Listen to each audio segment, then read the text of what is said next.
पहली बात तो वो चीज तुम्हें मिली नहीं है, नहीं गुरु जी, हमने देख लिया यहाँ से। जी जी। दूसरी बात ये है कि लला के करीब 60% तो मन अच्छा है। ये लला ही हमें जवाब दे।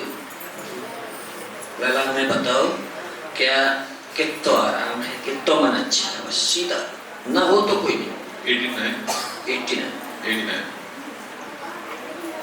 ठीक है, हम संतुष्ट हैं।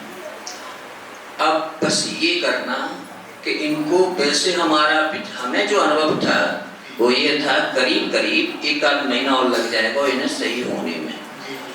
पता नहीं हम यहाँ मिल पाए न मिल पाए, तुम्हारी लगन ऐसी रही होगी कि तुम मंदिर आते रहोगे। तो हमसे ज्यादा इनने तुम्हारी पहले ही सुनवाई कर ली और ये हो गया। अब कैसे करके उसका उखड़वाना करवा दो जो दुश्मनों ने उसे गाड़ रखा है। कैसे होगा?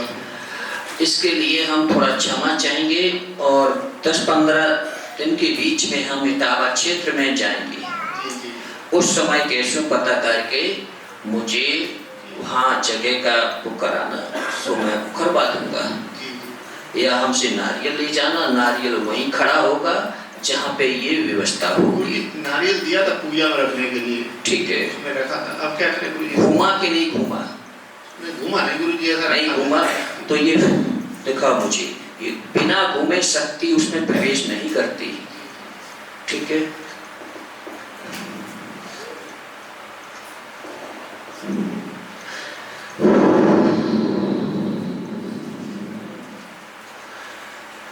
इसे थोड़ा उपाटना। हे माता, दरबार सच्चा है तो ये नारियल घूम के दिखा। जैसे ये नारियल को ले जाओ, इसे उपाटना और ये जो मुखार बंद है ये गंगोत्री की तरफ हटना और इसका घूमना तो पड़ेगा ही पड़ेगा। अगर ईश्वर चाहेगा, शक्ति कहीं से जाएगी तो किधर को घूमा, कितना घूमा, ये तुम नोट्स करना। जैसे और आज के बाद ये लाला तुम्हारा बहुत होशियार है, जब कछु बन जाए तो तुम मुँह का दियो। अरे गुरु जी, जो इच्छा होगी वो तो। क्योंकि तुम्हारी इच्छा है कि लला को हमें कलेक्टर बनाना है। अरे गुरु जी, बहुत देखा ये सेंट मेरी टॉपर है गुरु जी। हम भी इसलिए बहुत मदद करेंगे लला की, क्योंकि ऐसे लोग बड़ा पसंद हैं, बड़े अच्छे लगते हैं, जो उन्नति करना चाहते हैं और जो पिता की कमाई को न खा के और मेहनत चाहे दिमागी हो या शरीर की हो, अगर कोई करे तो हम उसके लिए 2 कदम आगे रहते हैं। पता नहीं गुरुजी क्या हो गया, इतना टैलेंट इसके अंदर, मतलब इसकी कोई गलती पूरे नहीं है। सबसे अब दुश्मनों को क्या करोगे? अब दुश्मन सामने से गोली मारे तो पहचानू।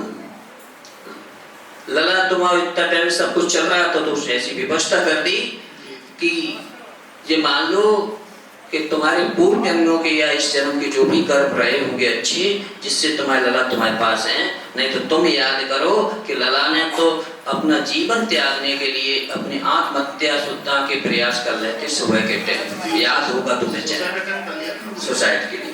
ये इसकी गलती नहीं है। और अब देखना, इसे याद भी नहीं है गुरु हमने क्या किया। ये लोग कुछ कहते हैं ना कि कम कुछ भी हो तो जाके घरे हो तो जाने, और जाके नहीं होते अच्छे समय चलते हैं। वो पड़ोसियों को भी कहते हैं अरे तुम तो पागल भाई फिर रहे हो।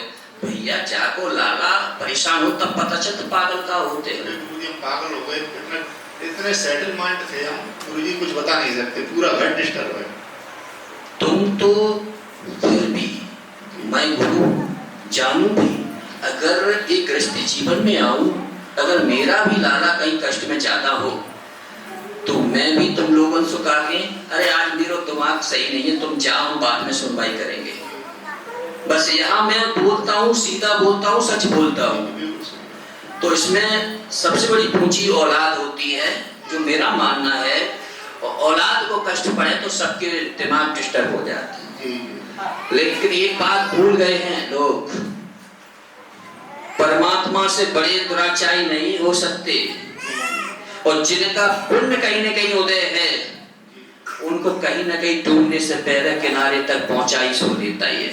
तुम्हें यहाँ कैसे आए क्या मैं नहीं जानता, पर अब ये लगा कि देखो टैलेंट, अब दुश्मनों ने तो अपना काम कर दिया, तुम्हारा भाग्य था इसलिए इसका दूसरा जन्म है ये। चाहे इनकी जो कृपा है बहुत तुम्हारे पुण्य से ही है, ठीक है, ये ध्यान रखना, इसको उखड़वा देना, ठीक है। और तुम निपुण होके, अब तुम्हें कहूँ कछु नहीं, हम बैठे हैं ना, ठीक है। सभी लोगों से निवेदन है प्रसादी पाकर ही जाए।